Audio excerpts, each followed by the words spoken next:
This is Providence Television International, the game changer.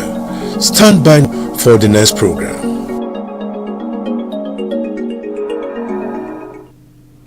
Israel Benjamin Netanyahu fires Defense Minister Yoav Gallant, and Trump's likely re-election plunges global economy into uncertainty. This is the World News. Good afternoon. Thanks for joining us on the World News on Providence Television International. My name is Edna Caesar Garrick. Donald Trump is projected to have won 3 out of 7 crucial swing states in the U.S. presidential election, putting him on the cusp of taking back the White House.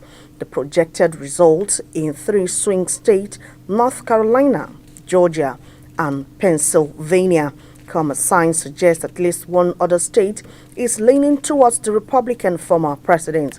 It could still become time before we find out the final detailed result in the race between Trump and Democrat Kamala Harris. Results are declared state by state. The turnout has been high in early voting, both in person and by mail. With records broken in some states, it's worth noting that votes are very much still being counted. In some presidential races, the victor has been named late on election night or early next morning. There were fears that what appeared to be a knife-edge race in many states could complicate how a winner is projected this time. Instead, results were declared in many of the battleground states much more quickly than had been predicted. It might take days or even weeks for the detailed final result of the election to be confirmed officially in every state. Spain has announced a 10.6 billion euro aid package to help those affected by flash floods that killed at least 217 people and destroyed businesses and homes last week. The package includes 838 million euros in cash handouts to small businesses and freelance workers affected by the disaster. Prime Minister Pedro Sanchez said on Tuesday. He said the package also includes 5 billion euros of state-guaranteed loans, while the national government would finance 100% of the cleanup cost by local councils and half the repair to infrastructure. He added that Spain has also requested aid from the European Union Solidarity Fund. At least 217 people died in Valencia, Castilla-La Mancha, and Andalusia, but only 111 has been identified so far. The judicial authority in Valencia said on Tuesday that at least 89 people were missing. The number only includes reports from families who have provided data and biological samples for the identification of their relatives. The Superior Court of Justice of the region of Valencia said in a statement last week heavy rainfall was caused by a weather system where cold and warm air meet and produce intense rain clouds, which are believed to be growing more frequently due to climate change. The flood were the deadliest in modern Spanish history and the most catastrophic flood-related event in Europe since 1967. In the face of criticism and danger at the slow response to the disaster, Sanchez said the government has deployed nearly 15,000 police and military to help clear flood-affected areas, along with hundreds of forestry officials, forensic scientists, customs agents, and heavy machinery to clear roads and rubble. Anger reached boiling point on Sunday when crowds in Paiporta, a suburb in Valencia, which experienced heavy flooding, threw mud at King Felipe, deceased Queen Letizia, and Sanchez. Matilda Gregory, 57, from Sedevi, a town in Valencia affected by the flooding, also criticized the government's response.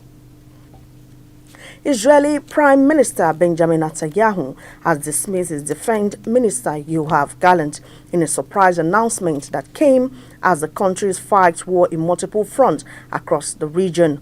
The move sparked protests across the country on Tuesday, including a mass gathering that paralyzed central Tel Aviv. Netanyahu and Gallant have repeatedly been at odds over Israel's war on Gaza. But Netanyahu had avoided firing his minister before taking the step as the world's attention was focused on the United States presidential election. Within hours of the announcement, thousands of protesters gathered in central Tel Aviv, blocking the city's highway and crippling traffic. The crowds, many holding Israeli flags and others blowing whistles and pounding drums, gathered around multiple bonfires. Several thousands of people demonstrated outside Netanyahu's home in Jerusalem and elsewhere in the city. Protesters gathered and blocked roads in several other spots across the country, and also images of police scuffing with protesters. If you are just joining us, this is the World News on Providence Television International. A French court has found 18 people guilty in a major people smuggling trial that has shed light on the often deadly business of transporting migrants and refugees on small boats across the English Channel from France to the United Kingdom. The defendants were swept up in a pan-European police operation in 2022 that led to dozens of arrests. The longest sentence of 15 years in prison was handed down on Tuesday to Iraq national Maikan Russell, 26, who was accused of being the leader of the network and coordinating its actions from his French prison cell after previous conviction. The sentences issued by the court in northern city of Lille for the other 17 accused, who included the woman, ranged from 2 to 10 years in prison. Most of the defendants were not in court for the verdict and sentencing. Some attended the trial remotely from various prisons in northern France, while others are not in custody. Arrest warrants have been issued for 9 of the other defendants who were convicted in absentia. 14 of the 18 defendants are from Iraq, and the others come from Iran, Poland, France, and Netherlands. At least 56 people have died in the attempt this year, making 2024 the deadliest year since the crossing began surging in 2018. British and French authorities are seeking to improve cooperation to stop people smuggling network after several years during which post-Brexit tension appeared the hamper attempt to tackle the problem. Away from the foreign scene now, back home, the Chief of Army Staff, Taoreed Lagbaja, is dead.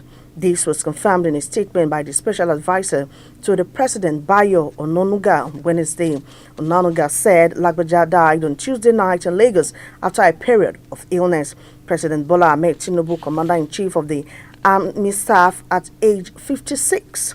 President Tinubu expressed his heartfelt condolence to the family and Nigerian Armed Forces during the difficult time. He wishes Lieutenant General Lagbaja internal peace and honor his significant contributions to the nation. Lagbaja was appointed Chief of Army Staff on June 19, 2023 by the President.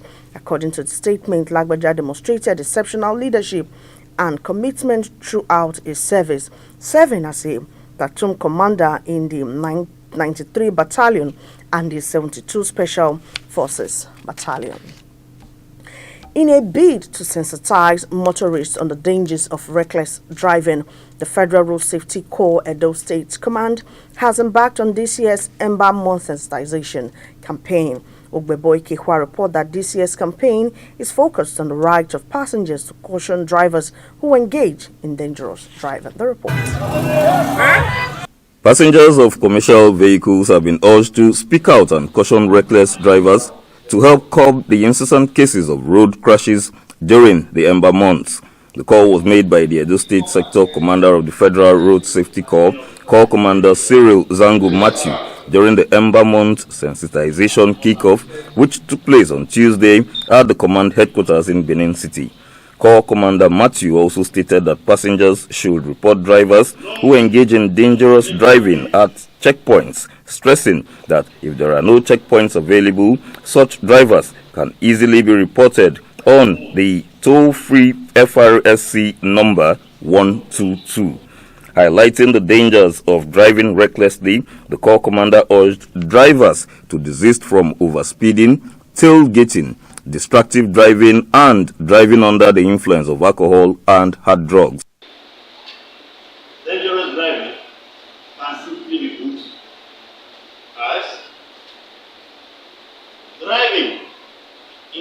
manner that causes danger to oneself, that's to who is driving, and to other road users.